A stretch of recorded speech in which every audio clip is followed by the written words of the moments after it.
Hello everyone, I welcome you all once again to my education channel Prabhavi Education Hub. And in this video we are going to cover the 73rd chapter of Indian Polity, the series which I am covering. And इस series का जो basis है वो मैं actually Laxmikant के book से cover कर रहा हूँ। यही से मैंने रेफरेंस लिया हुआ है, इसी बुक को मैं कवर कर रहा हूँ। क्योंकि लक्ष्मीकांत एक बहुत ही इम्पोर्टेंट रिसोर्स है अगर आप यूपीएससी की तैयारी करते हो या फिर किसी भी स्टेट के सिविल सर्विस की तैयारी करते हो, तो वहाँ पे एक बहुत ही इम्पोर्टेंट रिसोर्स लक्ष्मीकांत निकल के आता है। और एक बल्कि बुक है ये, मतलब बहुत पतली नहीं है, बहुत ज़्यादा मोटी भी नहीं है, बट ठीक है, बल्क है इसमें, मतलब कंटेंट है इसमें बहुत ज़्यादा। तो इसको मैं कोशिश कर रहा हूँ कि इसको शॉर्टेन करूँ, बिना कोई इम्पोर्टेंट इन्फॉर्मेशन छोड़े हुए। मैं इसको ट्राई कर रहा हूँ कि मैं आपको ऐसे प्रेजेंट करूँ कि आपको एक भी कंटेंट छूटे ना इसका, और आपको बहुत ही आसानी से कवर कर सको, आपको बहुत ही आसानी हो जाए इसको कवर करने में।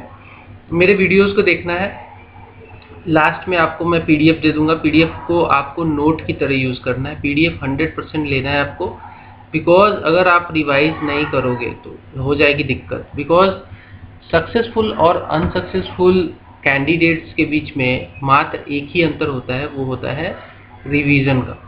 वो बंदा ठीक है, स्ट्रैटेजी है, बहुत सारी चीज़ें हैं, लेकिन मैं जो बहुत इंपॉर्टेंट एस्पेक्ट समझता हूँ वो रिवीजन का है। मैं ये मानता हूँ कि एवरेज दिमाग वाला बंदा भी अगर रिवाइज करता रहे तो वो भी क्रैक कर सकता है बहुत आसानी से ही यूपीएससी को, ठीक है, बहुत आसानी से क्रैक कर सकता है, प्रोवाइडेड मेहनत कर रहा है, रिवाइज कर रहा है, चीज़ों को एक सिस्टमैटिक वे में कर रहा है। ये सिस्टमैटिक वे जो है वो तभी हो पाएगा जब आप क्लासेस देखोगे एंड देन आप इसको रिवाइज करोगे थ्रू बाय नोट्स, ठीक है। आगे बढ़ते हैं। हम लोग इसको पॉइंट वाइज पढ़ेंगे। इससे पहले मैं बता दूं कि अगर आप चैनल पे नए हो तो सब्सक्राइब करके बेल आइकन को जरूर प्रेस करना, ताकि आपको नोटिफिकेशन मेरी लेटेस्ट वीडियोस की जो कि एजुकेशन से रिलेटेड होती हैं वो मिलता रहे। ये बहुत ज़रूरी है, ये आपको करना है। Now will be talking about the committees related to electoral reforms. Electoral reforms हम लोग टॉपिक कवर कर रहे हैं। इलेक्शन में बहुत सारे माल प्रैक्टिसेस थे, बहुत सारे लूप होल्स थे। लूप होल्स आज भी निकल जाते हैं, ठीक है, नए नए लूप होल्स बनते रहते हैं। इस वजह से क्या है कि इलेक्शन का रिफॉर्म होना, इलेक्टोरल प्रोसेस का रिफॉर्म होना बहुत ज़रूरी था। इसके लिए बहुत सारे इलेक्टोरल रिफॉर्म्स भी हुए, बहुत सारी कमेटियाँ बिठाई गई जिन्होंने काफ़ी सजेशंस दिए। उन सजेशंस के बेसिस पे कई बार रिफॉर्म हुआ है। 1996 से पहले 6 मई और 1996 के बाद अगेन फिर 2010 में, 2010 के बाद बहुत सारे इलेक्टोरल रिफॉर्म्स हुए हैं जिनको हम समझेंगे। पहले जान लेते कि कमेटियाँ कौन कौन सी बैठी थी इसमें जिन्होंने सजेस्ट किया था बहुत सारे मेजर्स को। सबसे पहली जो कमेटी थी वो जॉइंट पार्लियामेंट्री कमेटी थी on the amendment to the election laws 1971-72, ठीक है। इसके बाद तारकुंडे कमेटी बैठी थी जिसको बिठाया था जयप्रकाश नारायणन ने। ये इन्होंने तब बैठाया था जब वो एक टोटल रिवोल्यूशन वाला मूवमेंट चला रहे थे, 1974 की बात है ये। और ये एक ऐसी कमेटी थी जो कि ऑफिशियल कमेटी नहीं थी, नॉन ऑफिशियल कमेटी थी। ये सरकार का समर्थन नहीं था इस कमेटी को, लेकिन एक कमेटी थी ये। और इस कमेटी ने अपना रिपोर्ट सबमिट किया था 1975 में, ठीक है। ये भी एक बहुत इंपॉर्टेंट रिपोर्ट है जिसके बेसिस पे रिफॉर्म्स किए गए हैं। Then Dinesh Goswami committee on electoral reforms 1990 में बिठाई गई थी अगेन। उसके बाद Vohra committee on the nexus of crime and politics. तो देखा जाता है कि क्राइम बहुत फेमस रहता है पॉलिटिक्स में, क्रिमिनल्स बहुत मिल जाएंगे आपको, जिनका क्रिमिनल बैकग्राउंड होगा वो नेता बन के घूम रहे हैं, ठीक है। बहुत ये एक जो नेक्सस है ना, बहुत गंदी चीज़ है। इस पर भी एक कमेटी बैठी थी, वोहरा कमेटी, इसके भी रिपोर्ट्स पे बहुत सारे एक्शन लिए गए। Then election commission of India का रिकमेंडेशन ऑन इलेक्टोरल रिफॉर्म 1998, ये भी बहुत प्रमुख रिफॉर्म्स का एक बेसिस है। Indrajit Gupta committee on state of funding elections 1998, ये भी एक इम्पॉर्टेंट है। लॉ कमीशन का रिपोर्ट 170वां regarding the reform of electoral laws 1999, ये भी बहुत इंपॉर्टेंट है। National commission to review the working of constitution 2000 से 2002 में ये कमीशन बैठाया गया था, ताकि ये भी वर्किंग ऑफ कॉन्स्टिट्यूशन के अंतर्गत इसमें इलेक्टोरल रिफॉर्म्स को भी सजेस्ट किया गया था, ठीक है। तो ये भी एक प्रमुख रिकमेंडेशंस हैं। ठीक है, जिनके बेसिस पे रिफॉर्म्स हुए हैं। इलेक्शन कमीशन ऑफ इंडिया का रिपोर्ट जो कि ऑन प्रपोज इलेक्टोरल रिफॉर्म्स जो कि 2004 में आया था, ये भी एक बहुत बड़ा रिपोर्ट था जिसके बेसिस पे भी रिफॉर्म्स किए गए हैं। Then second ARC, second administrative reform commission बैठी थी on the ethics of governance, ethics in governance. Ethics कहते हैं नैतिकता को, ठीक है। एथिक्स आपके यूपीएससी का एक जीएस का पार्ट भी है, ठीक है। पेपर 4 है एथिक्स, तो ये भी एक इम्पॉर्टेंट पेपर आ जाता है, ठीक है। इसमें वीरप्पा मोइली हेड कर रहे थे इसको, इसमें भी सजेस्ट किया गया इलेक्टोरल रिफॉर्म्स को। तंखा कमेटी, कोर कमेटी थी, 2010 में बैठी थी election law and electoral reforms को लेकर, ये भी बहुत इंपॉर्टेंट है। ये सारे इंपॉर्टेंट कमिटीज और कमीशंस मैं आपको बता रहा हूँ। JS Verma committee report on amendment to criminal law 2013, law commission का 244वां रिपोर्ट ऑन इलेक्टोरल डिस्क्वालिफिकेशन 2014 का, लॉ कमीशन का again 255th report on electoral reform 2015 का। ये सब बहुत इंपॉर्टेंट रिपोर्ट्स हैं जिसके बेसिस पे इलेक्टोरल रिफॉर्म हुए हमारी कंट्री में। बेस्ड ऑन रिकमेंडेशंस, जो अबव मेंशन्ड रिकमेंडेशंस हैं कमेटियाँ या फिर कमीशंस की, various reforms have been initiated by the government of India and it can be classified into 4 heads, 4 heads में क्लासीफाई कर सकते हो इसको। They are basically electoral reforms before 1996, 1996 से पहले वाले रिफॉर्म, 1996 में भी रिफॉर्म हुए electoral reforms of 1996, electoral reforms after 1996 and electoral reforms since 2010। तो इसको 4 कैटेगरी में हम लोग पढ़ेंगे एक एक करके। इलेक्टोरल रिफॉर्म बिफोर 1996 को अभी शुरू कर देता हूं मैं, ठीक है। इसमें क्या किया गया, इलेक्टोरल रिफॉर्म जो 1996 से पहले के हुए, उसमें सबसे पहला तो ये इंपॉर्टेंट आता है कि इसमें लोअर कर दिया गया वोटिंग एज को। इस बेसिकली पहले इस कॉन्स्टिट्यूशनल अमेंडमेंट एक्ट 1988 वाले से पहले वोटिंग एज 21 साल हुआ करता था। तो ऐसा देखा जा रहा था कि जो 3 साल का गैप है, इसमें बहुत सारे युवा हमारे पॉलिटिक्स से छूट जा रहे थे, पॉलिटिक्स में इंटरेस्ट नहीं दिखा रहे थे, उनको वोटिंग का राइट ही नहीं था। इनको जोड़ने के लिए बेसिकली अमेंडमेंट लाया गया, जो कि 61वां कॉन्स्टिट्यूशनल अमेंडमेंट कहा जाता है। 1988 का ये आता है क्वेश्चन, MCQ आता रहता है कि कौन से संवैधानिक संशोधन के द्वारा जो एज था 21 साल उसको कम कर दिया गया फॉर द वोटिंग एज, ठीक है, वोटिंग के लिए। तो वो है 61वां संवैधानिक संशोधन, ठीक है, याद रखना इसको, 1988 में हुआ था। इसमें लोकसभा और जो कि स्टेट की असेंबली होती है उसमें एज को 21 साल से पहले हुआ करता था, उसको 18 साल कर दिया गया। सिंपल सी बात है। Next, deputation to election commission. अब देखो 1988 में एक और रिफॉर्म हुआ था। जो भी ऑफिसर्स थे या फिर स्टाफ थे जो कि एक्चुअली काम कर रहे थे for the preparation, revision and correction of the electoral rules, उनको ऑन डेपुटेशन माना जाने लगा 1988 के बाद। इससे फ़ायदा क्या हुआ कि डेपुटेशन होने की वजह से actually election commission of India का इनके ऊपर पकड़ बन गया, ठीक है, कि भाई ठीक है आप हमारे पास डेपुटेशन पे काम कर रहे हो। पहले क्या था, डेपुटेशन पे नहीं आते थे, ऐसे ही आ जाते थे, काम करते थे, तो क्या ECI इन पे अपना ज्यूरिडिक्शन नहीं दिखा पाती थी। अभी इनके ऊपर इफेक्टिव कंट्रोल हो जाता है ECI का, तो ये एक इम्पॉर्टेंट रिफॉर्म हुआ। Next, increase in number of proposal. 1988 में एक और रिफॉर्म हुआ, जो नंबर ऑफ इलेक्टर्स थे जिनको साइन करना होता है प्रपोजल के तौर पे, proposals in nomination paper for election to the Rajya Sabha and legislative council, इनको एक्चुअली 10% इंक्रीज कर दिया। पहले कम हुआ करते थे, अब 10% कर दिया गया टोटल नंबर में, ठीक है, या फिर 10 such electors whichever is less to prevent non serious. तो जो भी बंदा, बात को समझो, एग्जाम्पल पे समझा रहा हूँ, जो भी बंदा अगर लोग राज्यसभा का या फिर स्टेट लेजिस्लेटिव काउंसिल का इलेक्शन लड़ रहा है, ठीक है, इसको PR सिस्टम से किया जाता है पूरा, ठीक है, जिसको कहते हैं प्रोफेशनल रिप्रेजेंटेशन। ये मैंने ऑलरेडी बताया क्या है, अब यहाँ पे मत पूछना, ठीक है। तो PR सिस्टम से इनको इलेक्ट किया जाता है। पहले क्या था कि इनके लिए कम प्रपोजल्स हुआ करते थे। ये लोग जो इलेक्शन लड़ते हैं इनके लिए प्रपोजल की ज़रूरत पड़ती है कि भाई नाम प्रपोज करेगा नॉमिनेशन के समय। पहले कम हुए करते थे, अब ये 10% या फिर 10, जो भी लेस नंबर हो, विच एवर इज लेस, वो इसको प्रपोज करेंगे तभी ये बंदा इलेक्शन लड़ पाएगा राज्यसभा के लिए या फिर लेजिस्लेटिव काउंसिल के लिए। बात समझ में आई होगी।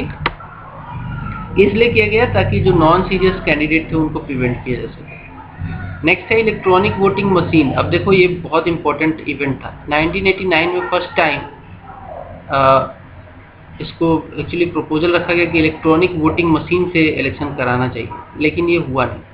फर्स्ट टाइम इसका यूज हुआ 1998 में, एक्सपेरिमेंटल बेसिस पे हुआ। असेंबलीज ऑफ राजस्थान, कुछ जो मतलब कॉन्स्टिट्यूएंसीज थे वहाँ पे, राजस्थान की असेंबली में, मध्य प्रदेश की असेंबली में या फिर दिल्ली में इसको ट्राई किया गया। First time full fledge entire state में ये ऑपरेट हुआ 1999 में गोवा में।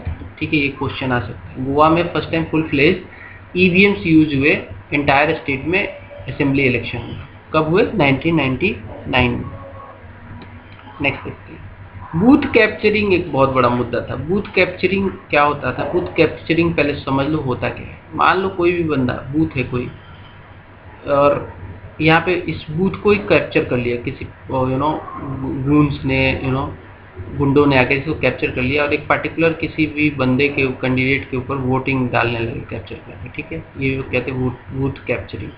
नेक्स्ट, अगर कोई भी जो ऑफिसर है जो कि पोलिंग अफसर हो या फिर प्रिजाइडिंग अफसर, वो अपना काम कर रहा है, पोलिंग करा रहा है, उसी को अरेस्ट कर लिया, उसी को अपने अरेस्ट तो क्या मतलब अपने उसमें ले लिया। ठीक है, कोई गुंडों ने उनको पकड़ लिया तो भी इसको बूथ कैप्चरिंग ही मानेंगे। ठीक है, अगर ये बूथ पे गुनिज्म हुआ, गुंडागर्दी हुई और किसी को भी प्रिवेंट किया गया तो उसको कहते हैं booth capturing. Booth capturing actually बहुत हुआ करता था पहले। 1989 में एक एडजर्नमेंट ऑफ पोल और काउंटर मैंडिंग बूथ कैप्चरिंग, ठीक है, इसके ऊपर ला दिया गया कि बूथ कैप्चरिंग जब भी होगा 1989 के बाद ये आया एक्चुअली, तो जो वोटिंग है वो पूरे पोल का, बूथ का कैंसिल कर दिया जाएगा, काउंटर मैंडिंग किया जाएगा, फिर से उस पर वोटिंग की जाएगी, कराई जाएगी, पोलिंग कराई जाएगी। Next, electors photo identity epic जो कहते हैं कार्ड, ये बनाना, ये भी एक इम्पॉर्टेंट रिफॉर्म था। पहले क्या होता था कि आइडेंटिटी कार्ड नहीं हो सकते थे, तो इससे क्या होता था कि बोगस वोटिंग भी होती थी। कार्ड कोई बंदा कोई और है और किसी और के नाम पे डाल दिया। अब क्या है, ये कार्ड कंपलसरी है, अगर वोटिंग करना है आपको तो एपिक कार्ड आपके पास होना चाहिए। ये इनिशिएटिव लिया गया था इलेक्शन कमीशन के द्वारा 1993 में to check the bogus voting. Electoral roll के बेसिस पे एक्चुअली एपिक कार्ड दिया जाता है। इलेक्टोरल रोल के बेसिस पे हर साल में एक बार, तो 1 जनवरी को इलेक्टोरल रोल रिवाइज होता है। उस समय आप जाके क्लेम कर सकते हो कि आपका नाम नहीं है तो उसमें पहले तो रोल में नाम डलवाओ, इलेक्टोरल जो रोल होता है वहाँ पे नाम डलवा लो, फिर आप एक फॉर्म भर सकते हो कि मुझे इलेक्टोरल फोटो आइडेंटिटी कार्ड चाहिए, तो आपको मिल जाएगा। ठीक है, ये प्रोसेस चलता रहता है। आगे बढ़ते हैं, इलेक्टोरल रिफॉर्म्स ऑफ 1996 अब देखेंगे हम लोग। पहले हमने बिफोर 1996 जो भी रिफॉर्म हुए देख लिए, अब 1996 वाले। तो ये रिफॉर्म कब कैसे इनिशिएशन हुआ? एक्चुअली 1990 में वीपी सिंह की सरकार थी। ठीक है, उन्होंने एक कमिटी अपॉइंट की थी ऑन इलेक्टोरल रिफॉर्म, जिसको टास्क दिया गया था कि ओवरऑल पूरा स्क्रूटनाइज करो इलेक्टोरल प्रोसेस को, इसमें क्या क्या कमियां हैं उसको निकालो और सजेस्ट करो कैसे कैसे ठीक किया जा सकता है। इसमें चेयरमैनशिप किया था दिनेश गोस्वामी ने। इन्होंने अपना रिपोर्ट सबमिट 1990 में ही कर दिया। इनके जो रिकमेंडेशंस थे इनको एक्चुअली इम्प्लीमेंट किया गया 1996 में। उस समय नहीं कर पाया गया, लेकिन 1996 में कुछ जो इम्पॉर्टेंट रिकमेंडेशंस थे उनको इम्प्लीमेंट किया गया, जैसे कि listing of names of candidates. इसके लिए लिस्टिंग करने के लिए नेम ऑफ कैंडिडेट्स के लिए 3 कैटेगरी बनाई गई। 3 कैटेगरी में क्लासीफाई कर दिया गया। Those candidates of recognised political party, पहली कैटेगरी, जो भी जैसे बीजेपी है, जो भी रिकॉग्नाइज्ड पार्टियां हैं, कांग्रेस है, उनके कैंडिडेट को एक कैटेगरी में रखा गया। दूसरी category candidates of registered unrecognised political party, वैसी पॉलिटिकल पार्टियां जो कि ईसीआई के पास रजिस्ट्रेशन तो करा चुकी है लेकिन अनरिकॉग्नाइज्ड है, इनको रिकॉग्निशन नहीं मिला है, किसी प्रकार के रिकॉग्निशन की क्वालिफिकेशन को इन्होंने पूरा नहीं किया होगा तो नहीं मिला है। ठीक है, तो उनके लिए दूसरी कैटेगरी। तीसरी कैटेगरी अदर इंडिपेंडेंट कैंडिडेट्स की। 3 कैटेगरी में लिस्ट बनने लगा। ठीक है, लिस्टिंग जो है 3 कैटेगरी में बनने लगी। Next, disqualification for insulting the national honour act. ये एक्ट 1971 का है जो कि पास किया गया था पार्लियामेंट के द्वारा, जिसका नाम है prevention of insult to the national honour act. इसमें कुछ ऑफेंसेस माने जाते हैं। वो बंदा जो बंदा एक्चुअली इस ऑफेंस को करता है उसको 6 साल तक के लिए बैन कर दिया जाएगा, इलेक्शन नहीं लड़ सकता वो लोकसभा या फिर स्टेट लेजिस्लेटिव असेंबली का, अगर उसने एक ऑफेंस किया है जिसमें उसने नेशनल फ्लैग को इंसल्ट किया है, या फिर उसने कॉन्स्टिट्यूशन ऑफ इंडिया का इंसल्ट किया है, या फिर उसने ऑफेंस किया है जिसमें उसने प्रिवेंट किया है किसी को नेशनल एंथम गाने से। तो ये सब ऑफेंस ऐसे ऑफेंस है जो कि इंसल्टिंग नेशनल ऑनर एक्ट माना जाता है इनको, और इनके लिए ये ऑफेंस करने पे 6 साल के लिए बेयर कर दिया जाता है पर्टिकुलर बंदे को, इलेक्शन नहीं लड़ सकता वो। आगे बढ़ते हैं। Prohibition on sale of liquor. तो पहले क्या होता था कि लिकर पिला पिला के, कल इलेक्शन होना है, आज चल रहा है एकदम शॉप ऑफ जो आसपास हैं पोलिंग बूथ के, वहाँ पे दनादन लिकर पिलाया जा रहा है, भाई वोट कर देना मेरे को, ये ले दारू ले पी ले, कल मेरे को ही वोट करना। हर पार्टी अपना रिझा रही है, पिला रही है लिकर। ये एक बहुत ही प्रोमिनेंट प्रीवैलेंट एक्चुअली ये गलत प्रैक्टिस था। इसके ऊपर भी एक लाया गया, एक रिफॉर्म लाया गया। During the period of 48 hours ending with hour fix on for the conclusion of poll. मान लो किसी पर्टिकुलर रीजन में पोलिंग हो रही है, वहाँ पे फिक्स है कि भाई इतने बजे तक पोलिंग होगी, वो लास्ट आवर से उससे पहले 48 घंटे काउंट कर लो। उस टाइम में किसी को आप पिला नहीं सकते दारू वारू। किसी को दारू पिला के रिझाने की कोशिश में अगर पकड़ा जाता है बंदा तो 6 महीने का जेल हो सकता है, या फिर 2000 रुपये फाइन हो सकते हैं, या फिर दोनों हो सकते हैं। ठीक है, तो सुन लो, जो भी मतलब पॉलिटिक्स में जाना चाहते हो, ये करना चाहते हो तो मत करना, यही एक ऑफेंस है।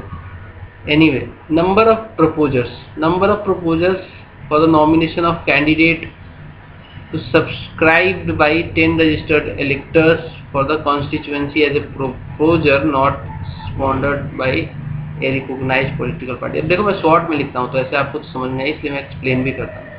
अब बात को समझो, जब भी नॉमिनेशन होगा एक कैंडिडेट का, किसी भी मान लो कॉन्स्टिट्यूएंसी से वो लड़ना चाहता है, या तो वो पार्लियामेंट के लिए लड़ रहा है या फिर स्टेट के लिए लेजिस्लेटिव असेंबली के लिए लड़ रहा है, वो किसी पर्टिकुलर कॉन्स्टिट्यूएंसी से लड़ना चाहता है, तो अब वो तभी लड़ सकेगा जब उसके पास 10 ऐसे इलेक्टर हों उसी कॉन्स्टिट्यूएंसी के, वोटर इलेक्टर आप कह लो, जो साथ जाएं और नॉमिनेशन में उनके साथ रहें वहाँ पे और सब्सक्राइब करें उसके नॉमिनेशन को, उनका नाम लिखा जाएगा, साइन कराया जाएगा उनसे। ठीक है, तभी ये बंदा इलेक्शन लड़ सकता है। अगर ये बंदा स्पॉन्सर्ड रिकॉग्नाइज्ड पॉलिटिकल पार्टी से नहीं है तो, ठीक है, ये इसलिए किया गया जो नॉन सीरियस कैंडिडेट है उनको हटाया जा सके। अगर किसी रिकॉग्नाइज्ड पॉलिटिकल पार्टी का बंदा नहीं है तो उसको 10 बंदों की जरूरत पड़ेगी जो कि उसी कॉन्स्टिट्यूएंसी के वोटर या फिर आप कह लो कि इलेक्टर हैं, उसके साथ जाएंगे, नॉमिनेशन भरवाएंगे, तभी वो नॉमिनेशन कर पाएगा। अगर कोई रिकॉग्नाइज्ड पॉलिटिकल पार्टी से कैंडिडेट है तो एक ही बंदा चाहिए जो उसको एक्चुअली उसके साथ जाएगा और रजिस्टर करवाएगा उसका नॉमिनेशन, उसका भी साइन वाइन लिया जाएगा। ठीक है, नेक्स्ट, अगर मान लो डेथ हो जाता है किसी कैंडिडेट का पहले ही, इलेक्शन कंडक्ट होने से पहले, बिफोर द एक्चुअल पोलिंग, तो पहले क्या होता था, पहले पूरा इलेक्शन प्रोसेस को रीस्टार्ट किया जाता था। ठीक है, मतलब उस पर्टिकुलर कॉन्स्टिट्यूएंसी वाले को पूरा रीस्टार्ट किया जाता था। ठीक है, but now the election would not be countermanded, फिर से दोबारा नहीं इनिशिएट करना पड़ेगा प्रोसेस को। If the deceased candidate belong to a recognised political party, मान लो अगर कोई ऐसा कैंडिडेट है जो कि रिकॉग्नाइज्ड पॉलिटिकल पार्टी से है, और उसको एक ऑप्शन दिया जाएगा कि भाई आप विद इन 7 days कोई अनदर कैंडिडेट आप दे दो, आप दे सकते हो, नहीं दोगे तब भी इलेक्शन होगा। ठीक है, पहले क्या होता था कि कोई कैंडिडेट अगर मर गया पहले ही इलेक्शन एक्चुअल पोलिंग से पहले, तो फिर से प्रोसेस शुरू करते थे, लेकिन अब नहीं करते। बात समझ में आई होगी। Time limit for by election, with in 6 months करा देना है। अगर पोस्ट वैकेट होता है बाई इलेक्शन करा देना है। बाई इलेक्शन कब कराया जाता है, जब भी मान लो इलेक्शन पूरा हो गया लेकिन उसके बाद वैकेंसी क्रिएट हो गई, हो सकता है बंदा मर गया इलेक्शन इलेक्ट होने के बाद, या फिर किसी रीजन से ये डिस्क्वालीफाई हो गया, तब भी बाई इलेक्शन कराना पड़ेगा। लेकिन दो ऐसे केसेस हैं जिसमें बाई इलेक्शन नहीं कराया जाता है। वो दो केसेस समझ लो। पहला, अगर reminder period is less than 1 year, जो बंदा मरा है उसका रिमाइंडर पीरियड जो 1 साल से कम है तो नहीं कराया जाएगा। और इलेक्शन कमीशन सर्टिफाई करता है सेंट्रल गवर्नमेंट के कंसल्टेशन के साथ कि ये डिफिकल्ट हो जाएगा इस सेड पीरियड में इलेक्शन कराना, बाई इलेक्शन कराना बहुत मुश्किल है, तब भी बाई इलेक्शन नहीं होगी। दो केस हैं जिसमें विदिन 6 मंथ में बाई इलेक्शन नहीं भी कराया जा सकता है। आगे बढ़ते हैं। Holiday to employees on the polling day. जिस दिन पोलिंग डे होगा उस दिन कोई भी बंदा है उसको पोल देने का राइट है, वोटिंग करने का राइट है, राइट टू वोट है उसके पास। अगर वो एम्प्लॉयड है ट्रेड में, बिजनेस में, इंडस्ट्री में, या फिर कहीं भी डेली वेजर भी है अगर, तो उसको पेड हॉलीडे दिया जाएगा। भाई ठीक है, आपको पेड हॉलीडे मतलब आपको पैसा मिलेगा, आपको पैसा नहीं काटा जाएगा, आप जाओ वोटिंग करो। ठीक है, ये एक अच्छा प्रोविजन है, ये भी बाद में ही लाया गया था। Contestants restricted to 2 constituency. इसका मतलब है कि जो भी कॉन्टेस्टेंट होगा, पहले क्या था बहुत सारी कॉन्स्टिट्यूएंसी से भर देते थे, पार्लियामेंट हो या फिर स्टेट लेजिस्लेटिव असेंबली का इलेक्शन में 3-4 जगह 5 जगह से भी नॉमिनेशन कर देते थे। अब क्या 2 ही जगह से कर सकते, इससे ज़्यादा नहीं। Next, prohibition of arms. जो भी पोलिंग स्टेशन होगा उसके नेबरहुड में कोई भी आर्म्स के साथ अगर पकड़ा जाता है तो उसे एक कॉग्निजेबल ऑफेंस माना जाएगा, उसको सजा दी जा सकती है 2 साल की, या फिर फाइन भी, या फिर दोनों साथ में।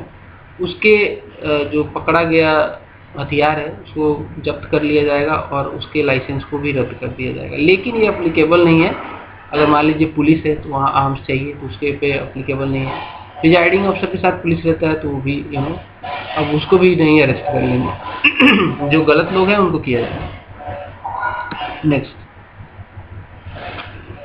Effective campaigning period reduced. पहले क्या था, अब मैं बताता हूँ। Minimum gap between the last date for withdrawal. मान लीजिए कि आपने कैंडिडेचर के लिए अप्लाई कर दिया, आप चाहते हो कि विड्रॉ करो तो विड्रॉ भी कर सकते हो। ठीक है, पहले 20 दिन का टाइम दिया जाता था, अब 14 दिन का ही मिलेगा। Minimum gap between the last date of withdrawal and to that of the candidature and polling has been reduced from 20 to 14 days. मान लो कैंडिडेचर अपने कैंपेनिंग पीरियड पहले 20 दिन का होता था, अब 14 दिन का कर दिया गया। ठीक है, 14 दिन का कर दिया गया, मतलब 2 हफ्ते तक कैंपेन कर सकते। पहले 20 दिन का हुआ करता था। यही सिंपल शब्दों में जान लो, इसमें बहुत ज़्यादा घुसने की जरूरत नहीं है। नेक्स्ट देखते हैं, इलेक्टोरल रिफॉर्म्स आफ्टर 1996। तो 1996 के बाद भी बहुत सारे इलेक्टोरल रिफॉर्म्स हुए, इनको एक एक करके मैं आपको बता देता हूँ। Presidential and vice presidential elections के लिए भी कुछ इलेक्टोरल रिफॉर्म्स हुए, जिनमें पहला इंपॉर्टेंट ये है 1997 में जो number of electors as proposer and seconders. ये मैंने आपको प्रेसिडेंशियल एंड वाइस प्रेसिडेंशियल वाले क्लास में ऑलरेडी बताया है, यहाँ पे ये रिपीट हो रहा है। पहले 10 लोगों की जरूरत थी एज ए प्रोपोजर एंड सेकेंडर। ठीक है, प्रोपोजर वैसे लोग जो कि प्रपोज कर रहे हैं, ये व्यक्ति प्रेसिडेंट के इलेक्शन के लिए खड़े हैं, हम लोग प्रपोज कर रहे हैं। सेकेंडर इनको बैक करते हैं। ठीक है, पहले 10 की जरूरत थी, अब इनको 50 की जरूरत है। वाइस प्रेसिडेंट के लिए पहले 5 की जरूरत है, अब 20 की जरूरत है। पहले थी 5 की, अब 20 की जरूरत है। पहले अमाउंट ऑफ सिक्योरिटी प्रेसिडेंट और वाइस प्रेसिडेंट के लिए कम हुआ करती थी, अब दोनों के लिए एक्चुअली सिक्योरिटी 15,000 कर दिया गया। पहले 2,500 हुआ करती थी, ये बढ़ा दिया गया ताकि जो नॉन सीरियस कैंडिडेट हैं उनको हटाया जा सके, फ्रीवोलस जो कैंडिडेट हैं उनको हटाया जा सके। सिंपल सी बात है। नेक्स्ट आता है requisitioning of staff for election duty. 1998 में ये रिफॉर्म आया कि भाई जो भी एम्प्लॉयज़ होंगी लोकल अथॉरिटी के एम्प्लॉयज़ या फिर नेशनलाइज्ड बैंक के, SBI, PNB, जो भी नेशनलाइज्ड बैंक है उनका जो भी स्टाफ होंगे, यूनिवर्सिटी के स्टाफ या फिर गवर्नमेंट अंडरटेकिंग के एम्प्लॉयज़, इन सबको ड्यूटी लगाई जाएगी, इलेक्शन ड्यूटी करेंगे ये लोग। ठीक है, इनको पैसा भी मिलता है वैसे। Next, voting through postal ballot. 1999 में एक रिफॉर्म हुआ जिसमें जो दूर दराज के लोग हैं उनको राइट दिया गया, एक किसी क्लास ऑफ पर्सन जो कि डिसाइड किया जाएगा इलेक्शन कमीशन के द्वारा। इलेक्शन कमीशन डिसाइड करेगी किसको पोस्टल बैलेट के द्वारा वोटिंग करने का राइट दिया जाएगा। 1999 के बाद पोस्टल बैलेट भी पोस्टल के द्वारा भी वोटिंग हो जाती है। ठीक है, ये बहुत अच्छी चीज़ है। Facility to opt to vote through proxy, ये एक्चुअली 2003 में लॉन्च किया गया था फॉर द सर्विस वोटर्स, जो कि आर्म फोर्सेस में काम कर रहे हैं या फिर कोई ऐसे मेंबर हैं belonging to a force to which provisions of the army act is applied. ठीक है, तो ये आर्मी, नेवी, एयरफोर्स ऐसे व्यक्तियों के लिए है जो कि एक्चुअली ड्यूटी पे लगे रहते हैं, दूर दूर रहते भी हैं और ड्यूटी उनका बहुत इसेंशियल होता है। उनको प्रॉक्सी वोटिंग के थ्रू, मतलब कि वो अपना एक प्रॉक्सी, अपना एक कोई बंदा बता सकते हैं कि मेरी जगह पे ये बंदा जाएगा, वोट करेगा, तो ये अलाउड है 2003 के बाद। देन डिक्लेरेशन ऑफ, एक और रिफॉर्म हुआ, declaration of criminal antecedents, assets etcetera bye candidates. अब इसमें क्या हुआ कि 2003 के बाद जो भी कैंडिडेट नॉमिनेशन भरेगा इलेक्शन के लिए, उसको फर्निश करना होगा, मतलब इन्फॉर्मेशन देना होगा ऑन हिज नॉमिनेशन पेपर क्या क्या है, कि उसके ऊपर कोई ऐसा क्रिमिनल चार्जेस तो नहीं है या फिर कोई ऐसी कार्रवाई तो नहीं चल रही है प्रायर टू 6 मंथ जिसमें candidate is accused in any pending case or of any offence punishable with the imprisonment for the 2 years और मोर। ये इसलिए बता रहा हूँ क्योंकि 2 साल से ज़्यादा जिसको सज़ा हो जाती है ना, वो नॉट एलिजिबल हो जाता है इलेक्शन लड़ने के लिए। तो क्या कोई केस तो नहीं चल रहा है, ऐसा कोई ऑफेंस तो नहीं किया है जिसमें 2 साल से ज़्यादा की सज़ा हो सकती है और केस ऑलरेडी पेंडिंग है, ये इन्फॉर्मेशन देना पड़ता है। एजुकेशनल क्वालिफिकेशन उस व्यक्ति का क्या है जो कि कैंडिडेट है, वो भी बताना पड़ता है। अगर उसने फॉल्स इन्फॉर्मेशन दिया तो उसको सज़ा भी हो सकती है 6 मंथ की, फाइन भी हो सकता है और दोनों साथ में हो सकता है। चेंजेज इन राज्यसभा इलेक्शन, 2003 में एक और 2 बेसिकली मेजर चेंज आया राज्यसभा के इलेक्शन से रिलेटेड। पहले क्या होता था कि डोमिसाइल लगता था, अगर आप राज्यसभा का इलेक्शन लड़ रहे हो किसी पर्टिकुलर कॉन्स्टिट्यूएंसी से, तो उस कॉन्स्टिट्यूएंसी का आपका डोमिसाइल होना चाहिए था। पहले डोमिसाइल या रेसिडेंसी रिक्वायरमेंट हुआ करती थी। इस रिक्वायरमेंट को रिमूव कर दिया गया 2003 में। बोला गया कि आप बस एक इलेक्टर होने चाहिए किसी भी पार्लियामेंट्री कॉन्स्टिट्यूएंसी से, आप कहीं से भी लड़ सकते हैं राज्यसभा के लिए। सिंपल सी बात है, ये हटा दिया गया। एंड दूसरा ये हुआ कि इंट्रोड्यूस कर दिया गया ओपन बैलेट सिस्टम। पहले क्या होता था, राज्यसभा के इलेक्शन के लिए सीक्रेट बैलेट सिस्टम यूज हुआ करता था, जिससे क्या होता था कि क्रॉस वोटिंग हो जाती थी तो, या फिर मनी पावर का यूटिलाइज किया जाता था। ठीक है, अब इसको ओपन कर दिया गया तो क्या है कि क्रॉस वोटिंग वाले प्रॉब्लम को ख़त्म कर दिया गया या फिर मनी पावर को भी कर्व कर दिया गया। तो ये सब बहुत अच्छी चीज़ें हुई हैं हमारे इलेक्शन रिफॉर्म में। ठीक है, नेक्स्ट अगला जो रिफॉर्म हुआ वो basically exemption of travelling expenditure. Travelling expenditure में अगर मान लीजिए कोई कैंपेनिंग लीडर है, मान लीजिए आप बीजेपी से हैं, तो आपके कैंपेन में नरेंद्र भाई मोदी आ गए आपके कॉन्स्टिट्यूएंसी में, आपके आके वो बोल रहे हैं, वो आए हैं तो ऐसे तो नहीं है फ्री में आ गए, खर्च हुआ है उनके ऊपर, तो क्या उनका खर्च आप कैंडिडेट हैं, आपके खर्च में जोड़ दिया जाएगा एंड उसको क्या कंसीडर किया जाएगा under election expenses of the candidate. तो अब ये एग्जेम्प्टेड कर दिया गया, पहले होता था किया जाता था, अब इसको एग्जेम्प्ट कर दिया गया। वैसे क्या होता था कि अगर कैंपेन करने को ये नेता आया तो उसका एक्सपेंडिचर काफ़ी बढ़ जाता था, तो एक दिक्कत की बात थी, तो अब ये इसको हटा दिया गया। ठीक है, आगे बढ़ते हैं। Free supply of electoral rolls etcetera, 2003 के एक प्रोविज़न के हिसाब से जो कैंडिडेट्स हैं जो कि एक रिकॉग्नाइज्ड पॉलिटिकल पार्टी से हैं, उनको बहुत सारे इन्फॉर्मेशन दिए जाते हैं फ्री में। स्पेसिफाइड आइटम्स दिए जाते हैं वोटर्स को कॉन्स्टिट्यूएंसीज कंसर्न्ड में, एंड जो कैंडिडेट हैं जो कि एक रिकॉग्नाइज्ड पॉलिटिकल पार्टी के हैं, उनको बहुत सारे इन्फॉर्मेशन या फिर अगर वो चाहें तो लिस्ट वगैरह जो भी है वो मांग सकते हैं, फ्री में देना पड़ता है इलेक्शन कमीशन ऑफ इंडिया को। ये फ़ायदा है रिकॉग्नाइज्ड पॉलिटिकल पार्टी होने का। Next, parties entitled to accept contributions. 2003 में एक रिफॉर्म आया जिसमें पार्टियों को अलाउ कर दिया गया कि entitled to accept any amount of contribution from any person or company other than a government company। किसी भी व्यक्ति से पैसा ले सकती हैं पॉलिटिकल पार्टियां, किसी भी कंपनी से भी ले सकती हैं, लेकिन गवर्नमेंट कंपनी से नहीं ले सकती। ठीक है, एंड कितना भी अमाउंट ले सकती हैं, लेकिन उनको अगर 20,000 से ज़्यादा अगर मिला है, डोनेशन अमाउंट मिला है, तो उसको रिपोर्ट करना पड़ेगा इलेक्शन कमीशन के पास। ठीक है, और जो कंपनियां जो कंट्रीब्यूट करती हैं, जितना भी पैसा कंट्रीब्यूट करेंगी पॉलिटिकल पार्टियों को, वो इनकम टैक्स में उनको एग्जेम्पशन मिलेगा, रिबेट मिलेगा। नेक्स्ट, एक और रिफॉर्म हुआ regarding the allocation of time on electronic media. 2003 में ही ये रिफॉर्म हुआ, जिसमें क्या किया गया, बोला गया कि पास्ट परफॉर्मेंस देखेंगे, पिछले इलेक्शन का पार्टियों का परफॉर्मेंस देखेंगे, उसी के हिसाब से इक्विटेबल टाइम उनको देंगे on the basis of past performance to use the cable television network and other electronic media for the campaigning. ठीक है, अपने पार्टी का प्रचार करने के लिए। ये भी एक रिफॉर्म, बहुत इंपॉर्टेंट रिफॉर्म है।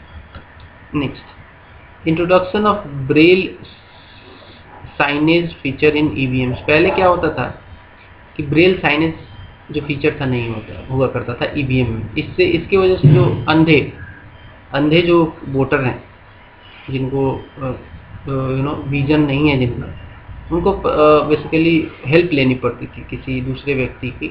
वो बताता था कि ठीक है ये प्रेस करो। अगर ब्रेल साइनेज दे दिया जाए तो ब्रेल लिपि ये लोग जानते रहते हैं, कई इसमें कैंडिडेट हैं, वो क्या उसका यूटिलाइज करके समझ सकते हैं कि किस कैंडिडेट को वो वोट दे रहे हैं। 2005 में ये इनिशिएटिव लिया गया। It was tried in one of the constituency during the assembly election of Bihar, Jharkhand, Haryana. 2008 में फिर से इसको ट्राई किया गया in the assembly constituency of NCT, national capital territory of Delhi, during assembly election. 2009 में इसको साइमल्टेनियसली असेंबली इलेक्शन में भी और कुछ स्टेट में भी इसको ट्राई किया गया। तो ये काफ़ी अच्छी चीज़ है इस कैटेगरी के लोगों के लिए। Next, electoral reforms since 2010। 2010 के बाद जो इलेक्टोरल रिफॉर्म हुए उनको मैं बता रहा हूँ आपको। इनमें से महत्वपूर्ण सबसे ही है restriction impose on exit poll. पहले क्या होता था कि मीडिया या फिर कोई भी व्यक्ति क्या करता था, एग्जिट पोल निकाल लेता था। एग्जिट पोल एक्चुअली एक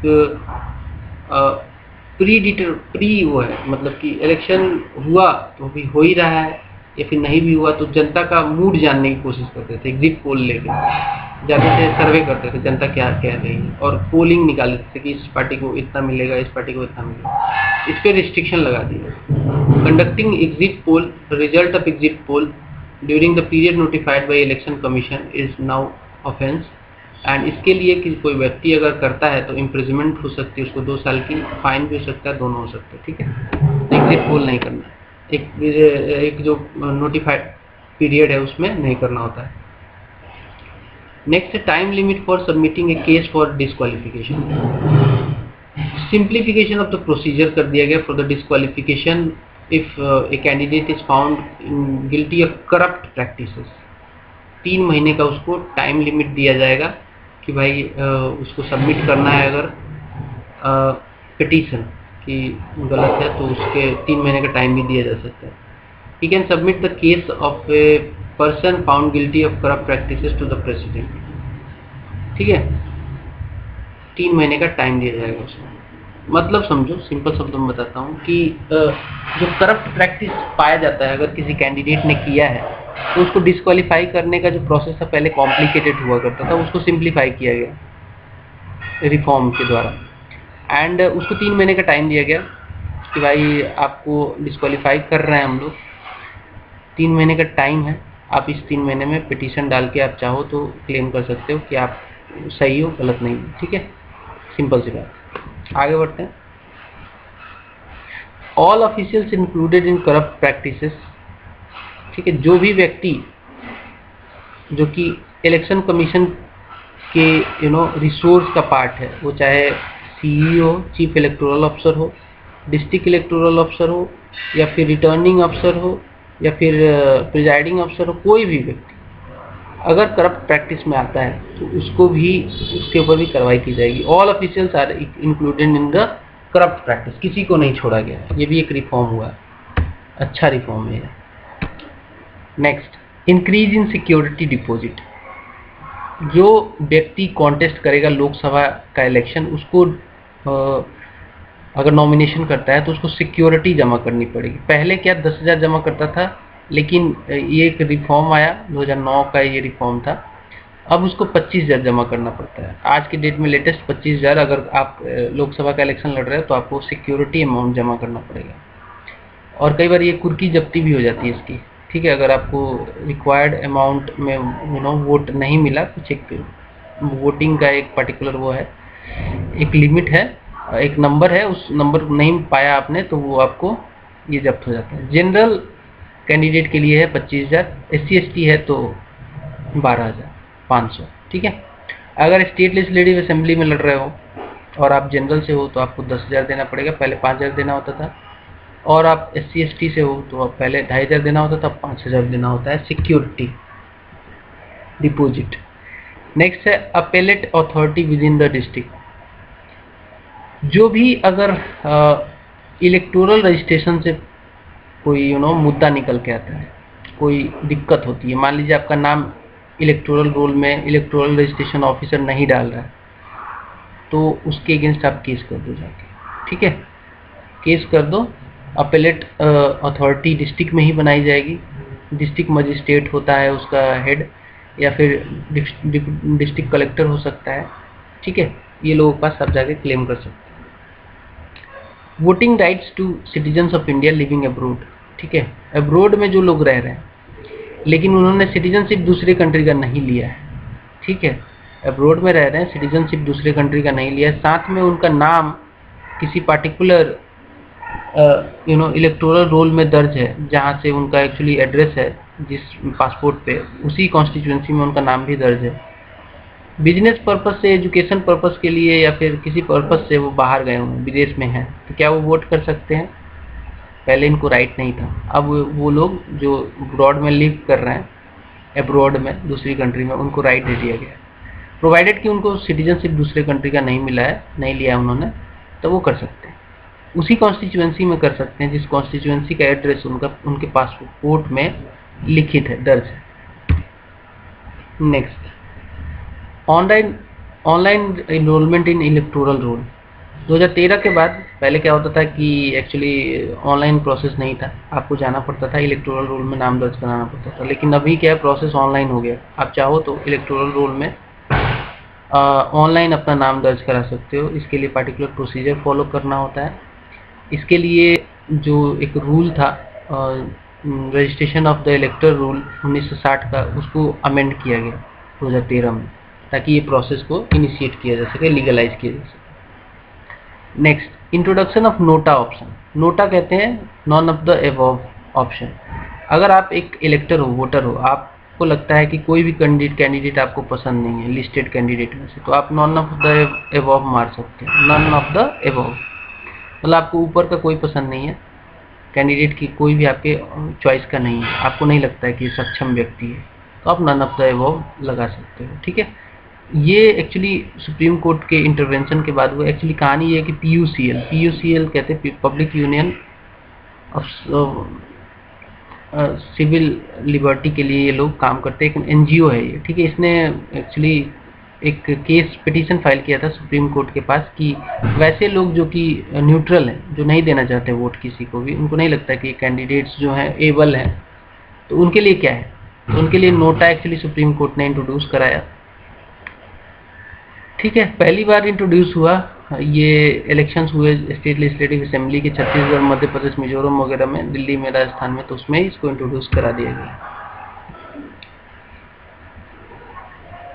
अच्छा, नोटा को जितने भी वोट नोटा के पड़ते हैं, it is not taken into account for the calculating the total valid voters polled by contesting candidate for purpose of return of security deposit to the candidate. तो मान लो नोटा अगर पड़ा है तो नोटा को नहीं काउंट किया जाएगा जब भी अगर कोई भी बंदा कितना उसको वोट मिला है, उस नोटा को हटा के ही बाकी जो वोट वैलिड वोट मिला है वही काउंट किया जाएगा। उससे डिसाइड किया जाएगा कि उसको सिक्योरिटी अमाउंट मिलेगा कि नहीं मिलेगा। नंबर बिल्कुल कम होता है तो नहीं मिलता सिक्योरिटी अमाउंट, उसकी कुर्की जब्ती हो जाती है, ठीक है। आगे 2004 में actually PUCL people's union for civil liberties एक NGO है, इसने पिटीशन फाइल किया था कि सुप्रीम कोर्ट के पास एक डायरेक्शन दीजिए वैसे लोगों के लिए जो कि वोट को लेकर न्यूट्रल है और वो चाहते हैं कि वोट ना करें। नन ऑफ द अबव दबाएं सीक्रेटली। तो इसके लिए ही ये नोटा वाला ऑप्शन सुप्रीम कोर्ट के इंटरवेंशन के बाद आया है। आगे बढ़ते हैं। नेक्स्ट है इंट्रोडक्शन ऑफ वीवीपैट। ये भी एक इम्पॉर्टेंट रिफॉर्म है। वीवीपैट को कहते हैं voter verifiable paper audit trail.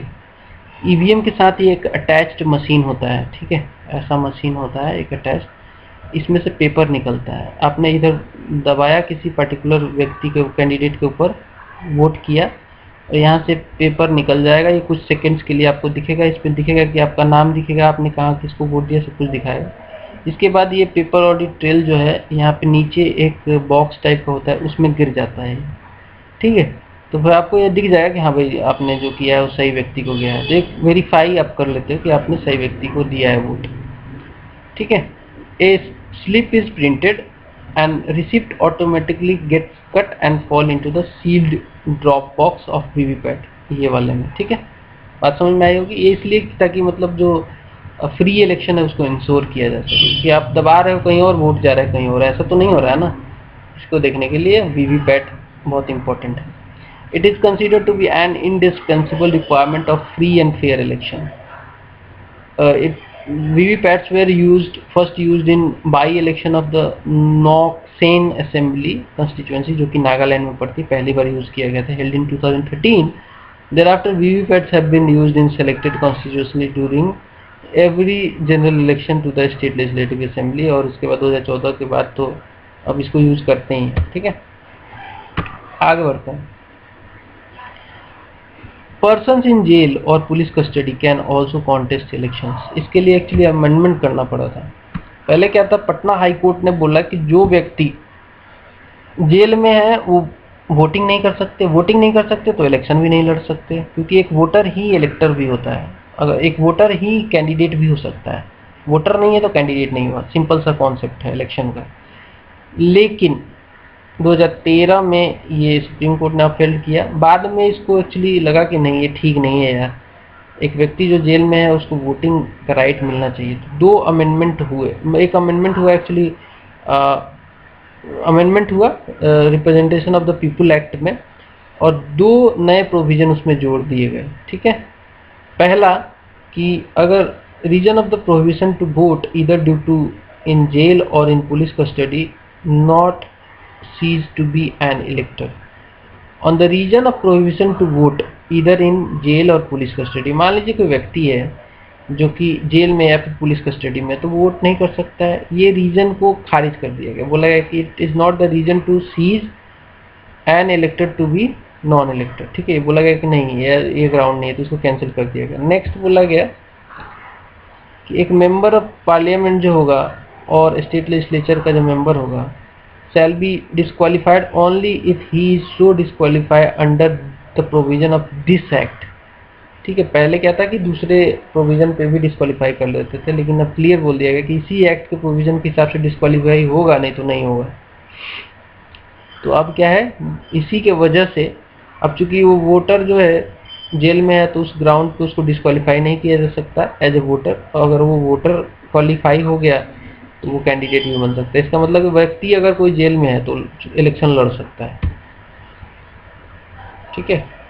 Immediate disqualification of convicted MPs and MLAs, 3 month का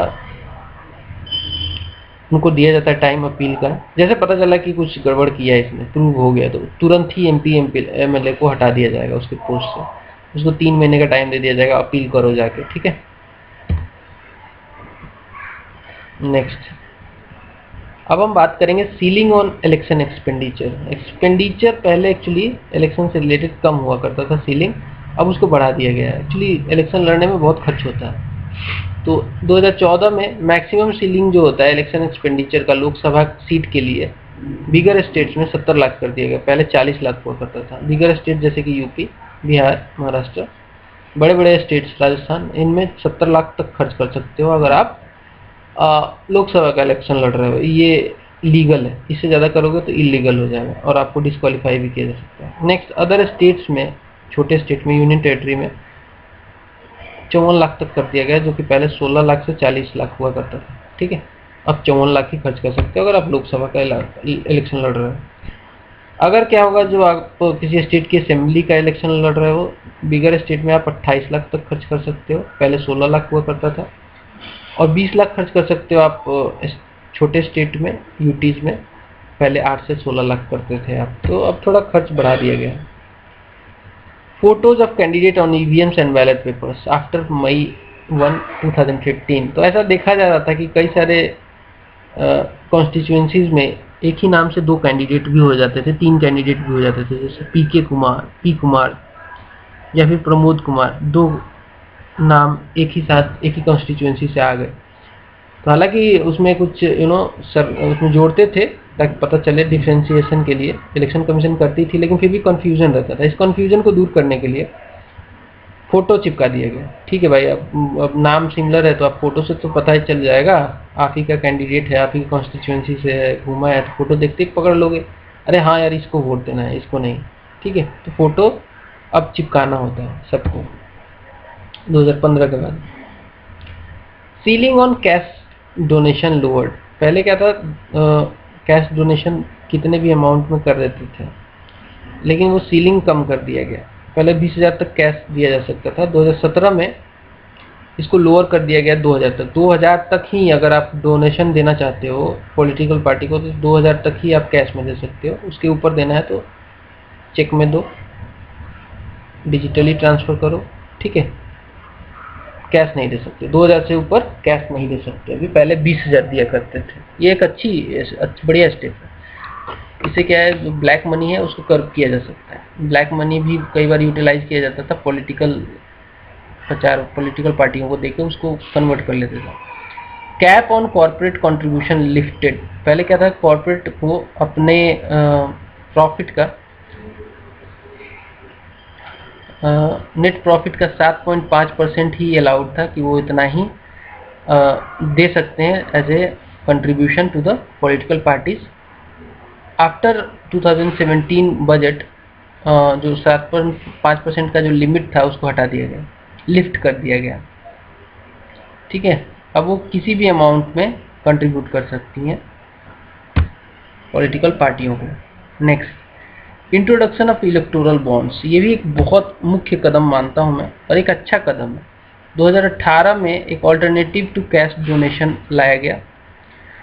एक्चुअली ये ऑल्टरनेटिव टू कैश डोनेशन नहीं कहेंगे यहाँ पे, एक्चुअली ये गलत शब्द है, ये मैंने लिख दिया, बट लोग मानते हैं कि ये ऑल्टरनेटिव है कैश डोनेशन का। It was aimed at bringing clean money and substantial transparency in the electoral contribution. Salient feature of the scheme समझ लो। In the nature of promissory note, ये जो bonds हैं promissory note के nature के होते हैं, and जो ये बॉन्ड्स आते हैं इसको खरीदा जा सकता है बाई सिटीजन ऑफ इंडिया या फिर कोई एंटिटी जो कि इंडिया में रजिस्टर्ड है, उसको खरीद सकती है। तो ये बॉन्ड कौन जारी करता है, पॉलिटिकल पार्टियां जारी करती हैं, उसको आप खरीद सकते हो। ठीक है, तो उनको पैसा मिल जाएगा। They can be used for making donations to only those registered political parties which has not less than 1% of the votes recorded registered in the last general election of Lok Sabha or the State Legislative Assembly। ये जो bond है वही political पार्टियां issue कर सकती हैं जिनका previous जो जनरल इलेक्शन हुआ है, या तो लोकसभा का या फिर स्टेट लेजिस्लेटिव असेंबली का, उसमें 1% से ज़्यादा वहाँ का वोट उन्होंने पाया है, उससे कम है तो नहीं कर सकती है। It can be in cash by N eligible political party only through a bank account. तो ये पॉलिटिकल पार्टी ही बॉन्ड इशू करती हैं और वही उसको इन कैश भी कर सकती हैं। It is issued in the denomination of ₹1,000, 10,000, 1 lakh, 10 lakh, और यह 1 करोड़ भी है, सैकड़ा, हज़ार, 10,000, लाख, 10 लाख, करोड़। ठीक है, इतने डिनोमिनेशन में होता है। Information furnished buyer is treated confidential. जो बायर होता है इसका, उसका इंफॉर्मेशन कॉन्फिडेंशियल रखा जाएगा except when demanded by a competent authority. Next, foreign funding allowed. 2018 के बजट के बाद फॉरेन कंट्रीब्यूशन रेगुलेशन एक्ट में अमेंडमेंट किया गया और अलाउ कर दिया गया फॉरेन कंपनियों को कि वो पॉलिटिकल पार्टी भारत की उसमें पैसा कंट्रीब्यूट कर सकती है। So that's all from this video. ये सारे इलेक्टोरल रिफॉर्म्स थे जो कि अच्छे रिफॉर्म्स हैं, मैंने आपको बता दिया, समझ में आया होगा आपको क्लियरली। एक लाइक मारना, अच्छी क्लास थी ये। सब्सक्राइब करो चैनल को अभी नहीं किया है तो। मिलते हैं अगले वीडियो में, तब तक के लिए नमस्कार, bye bye, tata, see you.